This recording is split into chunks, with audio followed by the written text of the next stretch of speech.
selepas hujan masa tu, hujan gerimis. Jadi macam ada orang tabur pasir.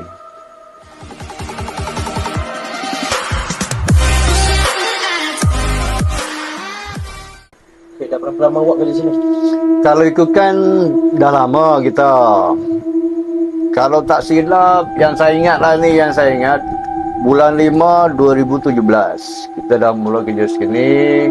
Berawal dari kerja siang dulu. Kerja siang sebab dulu 24 jam. Ini kita Pondok Gad ni dulu buka 24 jam. Kita kerja siang dalam 7 bulan 8 bulan macam tu. Lepas tu komuniti nak ada kita tukar shift, jadi saya malam lah. Tapi sebenarnya bukan tukar shift, saya terus direct malam. Lepas tu ada juga yang pagi siang, macam tu.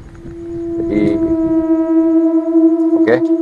Jadi awak kerja sini pengalaman buruk ataupun kisah seram yang awak tahu? Okey. Cerita apa? Okey, yang masa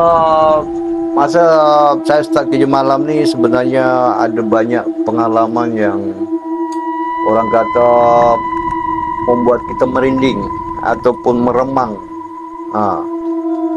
Ada satu masa tu, tapi mula-mula tu awal-awal saya kerja malam tu mungkin ialah sebabnya gesekan antara dua alam, ya kan. Orang kata dia nak berkenalan.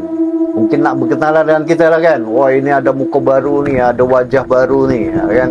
Jadi dia nak berkenalan.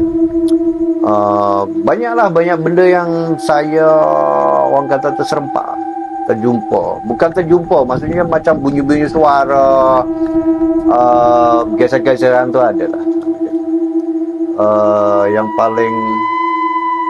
Yang paling buat meremang dan buat kita takut ni, bukan takut lah, kita tak boleh takut dengan benda-benda macam tu sebab kita ada Allah, ya kan.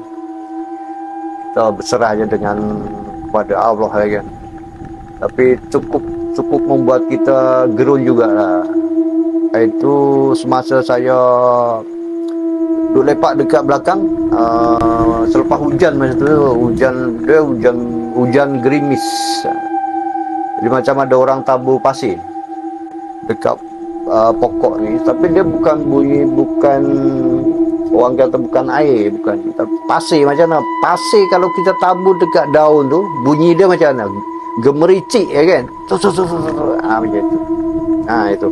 Itu yang paling cukup ni takut jugalah. Adalah rasa takut.